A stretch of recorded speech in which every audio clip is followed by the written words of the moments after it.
Hello everyone, welcome back to my channel রূপকথার গল্প। আপনারা সকলে আশা করি খুব ভালো করে পুজো কাটিয়েছেন। আমিও খুব ভালো পুজো কাটিয়েছি। কীরমভাবে আমি পুজো কাটালাম তা অবশ্যই আপনাদের সঙ্গে শেয়ার করব।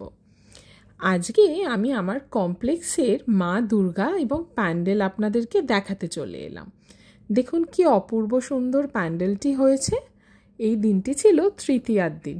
মা চলে এসছেন সপরিবারে, কিন্তু তখন অবধি তার মুখ ঢাকা। প্যান্ডেলের সাজসজ্জাও খুব এক বিশেষ তৈরি হয়নি, সেই জন্যে খানিকটা ফাঁকা ফাঁকা ন্যাড়া ন্যাড়া লাগছে। চারিধারেই পুজো পুজো রব। ওই দূরের যে মেরুন স্টেজটা দেখতে পাচ্ছেন, এটা সাংস্কৃতিক অনুষ্ঠানের জন্যে তৈরি হয়েছে। অবশ্যই আপনাদের সঙ্গে শেয়ার করব কি কি অনুষ্ঠান হয়েছে বা আমি কতটা কি অ্যাটেন্ড করতে পারলাম। চারিদিক একেবারে পুজো পুজো রব, আর আকাশটাও দেখুন শরতের আকাশ ঝলমল করছে, অপূর্ব সুন্দর লাগছে। এবার আমাদের প্যান্ডেলের সাজসজ্জায় কাশফুলের ব্যবহার বেশি করে করা হয়েছে।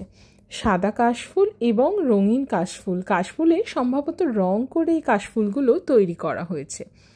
আমাদের পুজো এবার 100টা সেরা সবুজ পুজোর সম্মান পেয়েছে। সেই জন্যে সম্ভবত এই উদ্যোগ, কাশফুল ব্যবহার করে বা ন্যাচারাল জিনিস ব্যবহার করে মণ্ডপের সাজসজ্জা করা হয়েছে। এখনও অবধি মায়ের মুখ খোলেনি।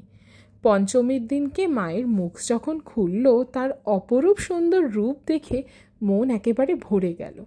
চারিদিকে আলো লেগে গেছে, খুব সুন্দর লাগছে। আপনাদেরকে অবশ্যই খুব ভালো করে ঘুরে দেখাবো। জানলা দিয়ে যেটুকু তুলতে পেরেছি তাতে যেন এক মায়া নগরী মনে হচ্ছে। চারিদিক শুধু আলোয় আলোকিত হয়ে ঝলমল করছে। ঘরে কিন্তু আর মন টিকছে না। মনে হচ্ছে কতক্ষণে নতুন জামা পরে আমার 2 ছানার সঙ্গে এবং হাজব্যান্ডের সঙ্গে মা দুর্গাকে দর্শন করতে বেরোবো। চারিদিকে আলোয় আলোকিত পুজো পুজো রব, শুধু এবার বেরোনোর অপেক্ষা। আপনারা কীরকম পুজো কাটালেন অবশ্যই আমার সঙ্গে শেয়ার করবেন। আমার ভিডিওটি দেখার জন্য অসংখ্য ধন্যবাদ।